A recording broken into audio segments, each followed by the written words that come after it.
environment that you operate in within a relationship. You don't have to be all in one. You got to remember though, we grew up watching the Brady Bunch. Exactly. You know. Everybody has this image of, and it's moved on massively since then, of, you know, the male does this and the female does this and never the twain shall meet. A lot of rubbish, because the world has changed. The expectations, women's expectations of where they want to be and how they want to be seen, and they've got a voice and they've got capabilities, which we already knew. But it's now trying to work out that if it, you know, that actually a woman doing a part of a man's role, but a man doing a part of it's how our relationships work. A good relationship, a successful relationship. There has to be the team, the comparable, the way of mixing together to create, as I've said about the military teams, there are aspects that people in my team who are lower rank were better at than I. I had to trust them to do that role, and that's how a team's created, and a marriage is a team. And for the man at the moment, it's almost letting go of a little bit of the reins, to understand by letting go and loosening those reins a little bit, that doesn't mean that they're less of a man. Yeah. And I think it's the perception of how someone may perceive them. It's all a mental game. So again, we come back to stories. Yep. It's the stories that they had about... Yep, it's the stories that they had from their fathers, certainly in Australia, where you're the man, you have to do this is it, you take control of the woman, and whatever it may be. World doesn't live like that nowadays.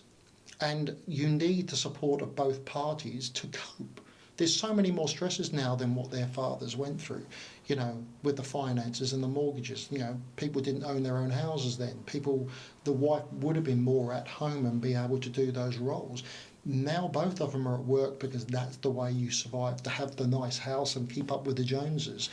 So it means that both have to take the reins, but it's sharing those roles and understanding that you don't have to be everything yourself. All right, so talking about how some of the roles in women have changed as well, and you know, in the last few years we've seen the whole Me Too movement come out. How have you coached guys with this change? Like, you know, I've seen, you know, we've all seen the jokes, you know, the comedy, stand-up comedy of, you know, now it's, you know, it's people like me, us ethnic minorities, I'm brown and I'm female, and, you know, here we are, we're all in the spotlight, and, you know, the white 40-year-old male is now not. Obsolete. Absolutely. Like how do you coach a guy through that, or what some of the techniques or suggestions you'd have? Again, it's similar to what I mentioned before. It's actually understanding their worth, understanding what they bring to the party. It's that they still have a role, they still have a purpose, they still have something to offer society or their marriage or whatever.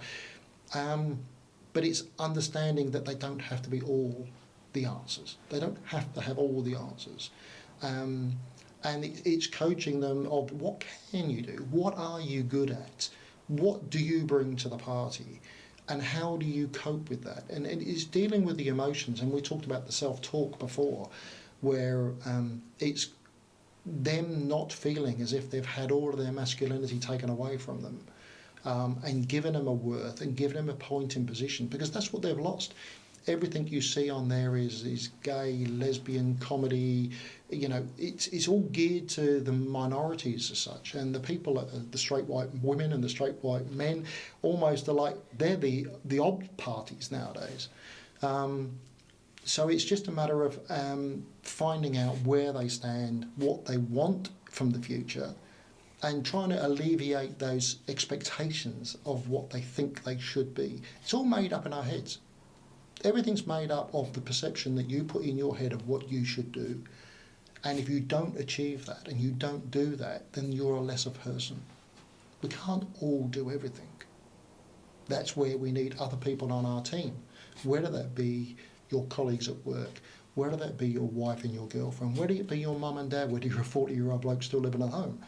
It doesn't matter, as long as you're happy with what you're doing at that time. And it's creating that worth back in men and women of a certain age or whatever, to understand that they mean something and they're needed back in society still.